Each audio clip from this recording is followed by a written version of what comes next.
বাধার মুখে সৌমেন্দু অধিকারী এবং এ বিষয়ে ঠিক মফিজুল ইসলাম আমাদের প্রতিনিধি কি প্রতিবেদন তুলে ধরেছেন দেখাবো আপনাদের।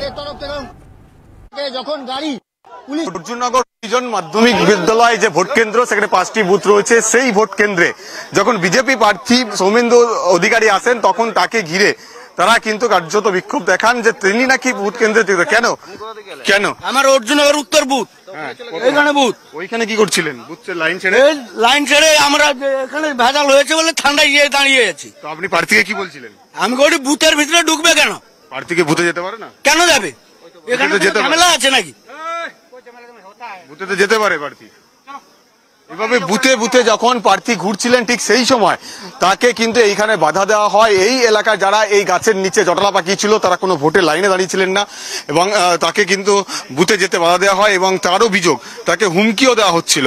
এরকম ভাবে বেশ কয়েকজন এখানকার যারা ভোটার, তারা কিন্তু বলছেন যে এইভাবে প্রার্থীকে ঘিরে ধরে কেন বিক্ষোভ করছিলেন আপনারা? প্রার্থীর বিরুদ্ধে ক্ষোভ? আমরা খুব বিক্ষোভ করিনি তো, আমাদের ভোট শান্তিপূর্ণ চলেছে। কিন্তু ওনাকে বাধা দিচ্ছিলেন কেন বুথে যেতে? না, বুথে বাধা দেয়নি তো, ওরা বুথ থেকে বেরিয়ে আসতে আমরা বলেছি যে বুথের ভিতরে কেন? বুথে তো যেতে পারে প্রার্থী। না, বুথের ভিতরে যেতে পারে না। যেতে পারে। তাহলে ঠিক আছে, আমরা বলেছি যে যেতে পারে না, আমরা বুঝেছি। অনেক টিভি চ্যানেল তো দেখেছি যে বুথের ভিতরে যেতে পারেনি, ওখানে গন্ডগোল হচ্ছে। আপনারা তো লাইনেও নেই, কিন্তু ভোট কেন্দ্রের মধ্যে আছেন কি করে? ভোট কেন্দ্রে আমাদের লাইনে যাচ্ছি, প্রার্থী এসে এখানে যেখানে ঢুকে যাচ্ছে, এখানে ঢুকে যাচ্ছে কেন? প্রার্থী তো যেখানে খুশি ঢুকতে পারে, আপনারা ভোট কেন্দ্রের ভেতরে যেখানে ভোট দেওয়া আছে এখানে ঢুকার পারমিশন নেই।